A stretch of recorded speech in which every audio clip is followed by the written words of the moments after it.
Welcome to Online Trading Campus. This is Jan Skoropinski with you today, continuing the new 2021 Stocks course.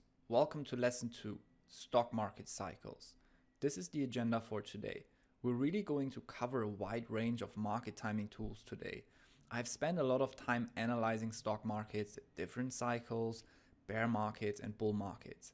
And a couple of things that I really want to focus on in this lesson is how to sidestep potentially bad years in the stock market, but also how to time market bottoms.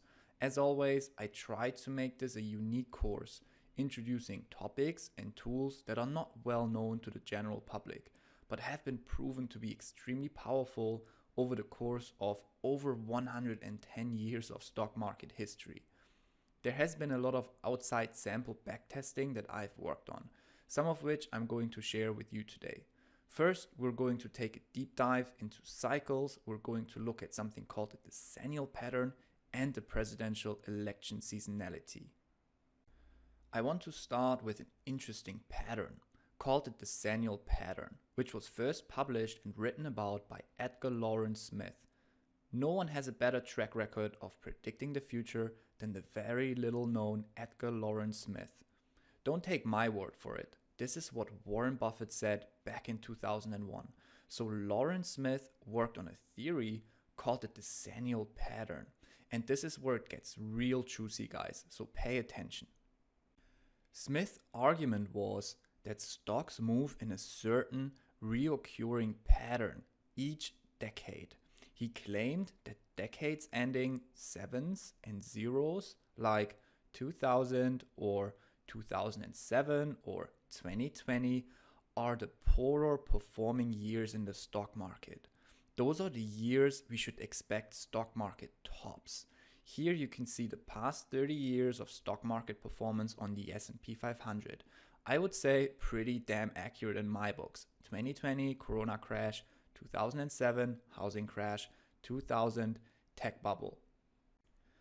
And in years ending in 2 or 3, like 2003 or 2012, are years where stock markets usually bottom and go into new bull market cycles. Here, once again, shown on the S&P 500, going back even further, we would see the same pattern. Mr. Smith completed his work in 1938. So it makes sense that this information is not known to the general investor anymore, because the general investor is now drowned in all of these new and supposedly amazing indicators that are offered for free by brokers. But it really struck me how relevant these patterns still are today. Now, this is nothing that is going to say buy today or sell tomorrow, but it gives us perspective of where we are in the bigger picture cycle. What does this really mean if you apply this today? Have we seen the low already? We may have. And the decennial pattern doesn't really say there's going to be another major low in the market. For us, it just says there could be good buy points in the decades ending with 2, so 2022, or 3, 2023. We should be looking for nice monthly, weekly demand areas. Just like in 2002, post-dot-com crisis, or in 2012, post-housing crash, or in 1992, which set up the second largest bull market in stock market history. Even if we do not get another bottom, or in other words, a lower low, these years could present a pretty decent longer-term buying opportunity for the long-term investor. So in 2022, you will hear me screaming to buy stocks for the longer term. And then there are people who took Smith's work further and they spun the wheel. Yale Hirsch came up with the phenomenal 5 in the 1980s. In his work, he pointed to the fact that the middle years produced some of the biggest and strongest market gains ever recorded in the history of the stock market. Now what I've done is I further spun the wheel because all this data from 1980 from Yale Hirsch or 1938 from Mr. Smith is pretty outdated. So I wanted to take this further into today, really updating this table with all the data points from the last decades. And what I found is really amazing. Let me explain this table here. this table basically shows 140 years of relevant data points in the S&P 500. You can see the decades on the columns to the left and the years in each decade in the columns listed from left to right, ending with 1 all the way to 0. So from left to right, you would read the first row, 1881 to 1890. At the bottom, you see how many negative versus positive years we could see for each year for each decade. So in all the years ending with 1, we have only seen 4 negative years and 9 positive years. And that's already fairly good information. But more importantly, we want to know how much money we could have made in those years, right? And that is where the last row comes into play. This here assumes your performance if you had only invested in each one of the years of the decades. So if you only invested in the years ending with 1, so 2001, 2011, and so on, your overall performance is only 31%. Notice that year 1 and 2 are mixed bags. Nothing that really catches our eyes here. I know this table is really hard to read. So let's go to the next slide. Now, here's what I want to show you. And with this chart, you can better visualize stock market cycles. Look at the years ending with 5, the phenomenal 5. In 14 decades, so 140 years, 13 out of 14 years, market rallied in the years ending with 5. And the 1 year that was slightly negative was only negative by 1%. Look at that. And if you invested only in the years ending with 5, your overall performance would be a whopping 294%. Wow, how powerful is this? This is what Yale Hirsch called the phenomenal 5. Year 8 and 9 is also not bad. And just like Mr. Smith stated 100 years ago, years ending with 7 and 0 are the worst years to be invested in, especially year 0 like 2020 or 2000, right? Here you have more negative years than positive ones. And the overall performance, if you had only invested in those years, is even negative by minus 20% in years ending with 7 and minus 40% in years ending with 0. Really not a good time to be an all-in investor in terms of cycles. Remember, year 2 and 3 are usually bottoms in the stock markets. Makes sense here, right? Slowly recovering, and then mid-year is really where stocks take off with the best overall performance. So if we catch a wave in the year of 2022, we want to hold on to that for a few years. And if we don't own stocks, we definitely want to look for buying in 2025. In fact, the 5th year is so good that if you only had bought stocks in years ending with 5, man, just that alone, that is some juicy information that is buried in old books that today's investing generations do not even know about. So how did we know that the markets were going to crash back in the end of 2019 and 2020? Well, we were in 2020 and we hadn't seen a recession for 11 years. So it was just about time that we would see one. And this is then the time to sell short. And just because we're overall bullish doesn't mean we can't go short. The gurus, however, that talk about market crashes every year and especially in the middle of the decade, you just know they have no understanding of stock cycles and the decennial pattern. I mean, can it happen? I guess so. There's always a first, and the world of trading is never perfect as we don't know what the future really holds. But ask yourself, would you go with the 13 out of 14 decade pattern or go against it?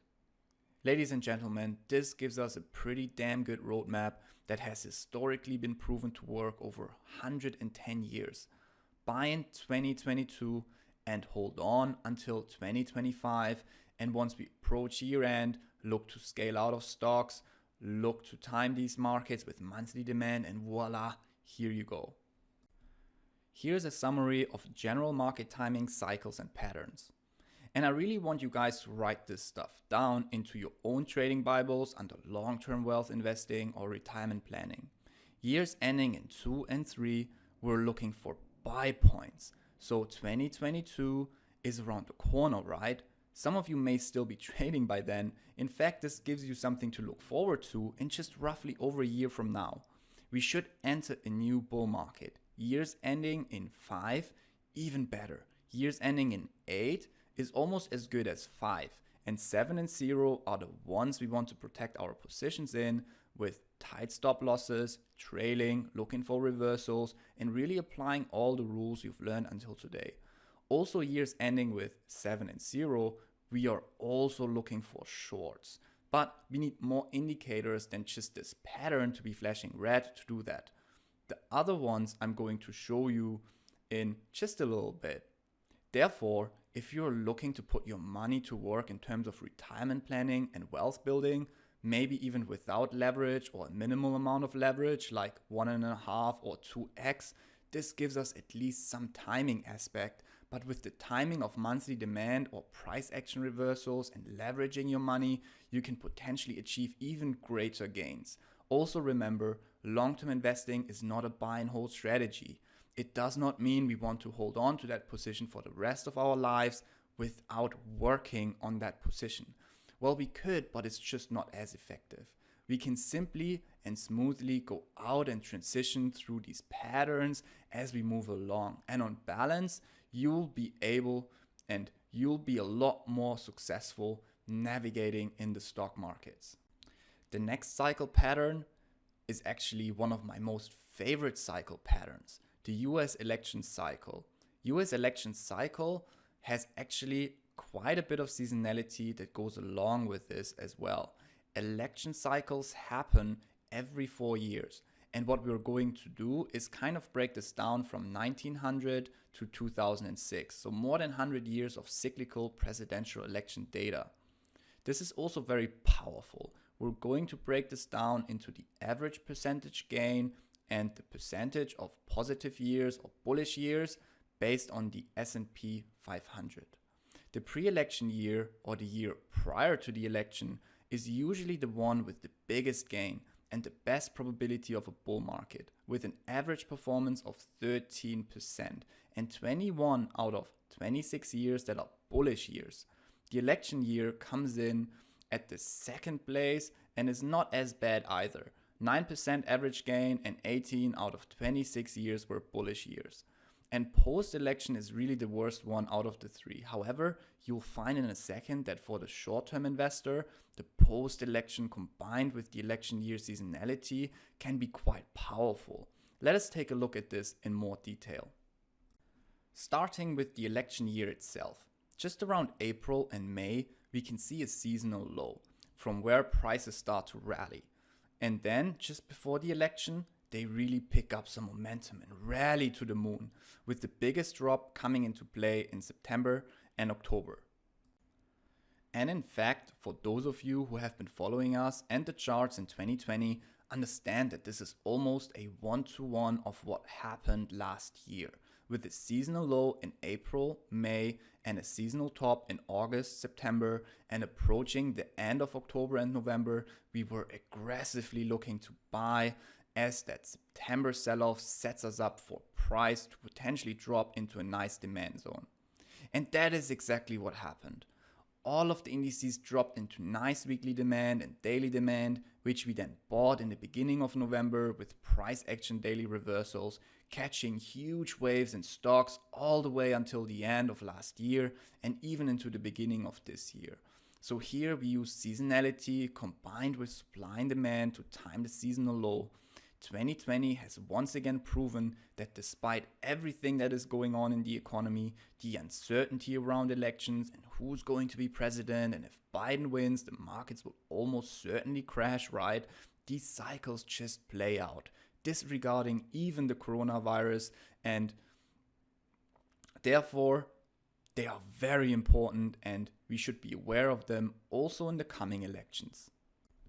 Also, the post-election year is interesting, even though it does not have an overall yearly gain that is as big as the election year or the pre-election year, but it has some nice swings for the shorter-term trader. So really in February, March, stocks usually take off until July, August. This is where we would put our foots off the pedal, wait for a little bounce back into demand with another nice seasonal low again in October, end of November, for us to look for buy points all the way until the next year. And that also makes a lot of sense, right? Because that's when they get elected. Do you remember 2016 and 2017 when President Trump was elected? Really big rally in the market. They come in, get elected, and do something to the economy that looks all rosy and nice, like Trump back then cut corporate taxes, and this thing just flies higher, all the way into a seasonal top around August, September, and even higher after that. Here in this case, even outperforming the seasonals. More of a relevant topic now, right? This is coming up now, this year, in and around February 2021. Something to be aware of. Maybe already setting us up for our 2022 buy points on when we would expect a new bull market to start. Well, people, it looks like we really want to start to be bullish now, don't we? Regardless of news and the coronavirus, objectively looking at these patterns, we would be seeing some nice rallies coming into play soon. And lastly, this is what the pre-election year seasonality looks like. Really being the strongest one of the three. This is come and gone now, but look at that huge rally already starting from the beginning of the year all the way into August. Look at 2019, pre-election year. Wow, isn't that something? Huge rally from January seasonal low all the way into August seasonal high, little pullback into the October seasonal low, and it just takes off again. So election years are great, they're awesome, we always want to look forward to them.